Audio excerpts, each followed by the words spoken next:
And we have new video to show you this morning of the biker road rage attack in New York City. Several men can be seen kicking the driver of an SUV while he laid on the ground. Police say Alexian Lean was pulled out of his vehicle.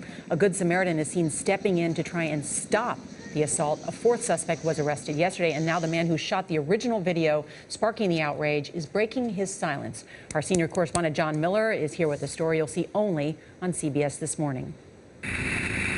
It was supposed to be a leisurely ride through New York City, and some in this group of motorcycles were intentionally slowing down other cars on the road so that the rest of them could pass safely. Kevin Bresloff turned on his helmet camera shortly after the riders encountered the black Range Rover, says his lawyer, Andrew Vasseri.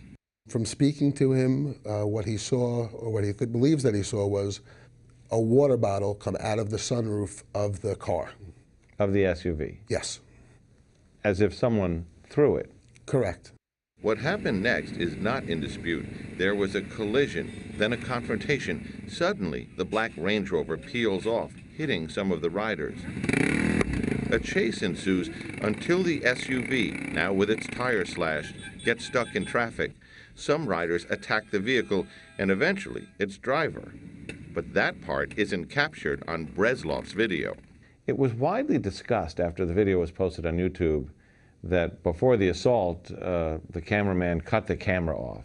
Is that what happened? We absolutely deny that allegation. We categorically deny that he in any way tampered with the video. Or that there's any more after that of the incident. It's a shame. But that's when it died. The battery just stopped working. There's no more footage. Bresloff told CBS This Morning, quote, "Based on the sole fact that I ride a motorcycle, the public has decided I am a thug or a gang member. This is simply not true. I was a spectator of these unfortunate events that occurred." What's going through his mind? Is he saying, should I intervene? Should I get in the middle of this? Does he think he's still rolling? Is he standing there to record it? I believe he thought that he was still rolling. From speaking to him, it happened so quickly. In other words, it was shocking, terrifying, never expected this to happen at all, and literally was just documenting it like he documented from the beginning to the end. In other words, I'm taping it. Originally it was, I want the police to see that this man hit a motorcycle, ran over motorcycle riders. Bresloff is not being treated like a suspect. He is considered a witness, and he doesn't expect to face any charges.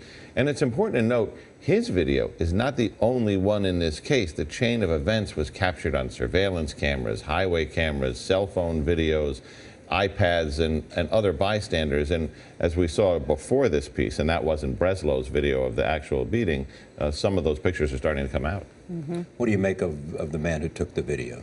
All right, so I sat with him last night for a while. I took him through his story.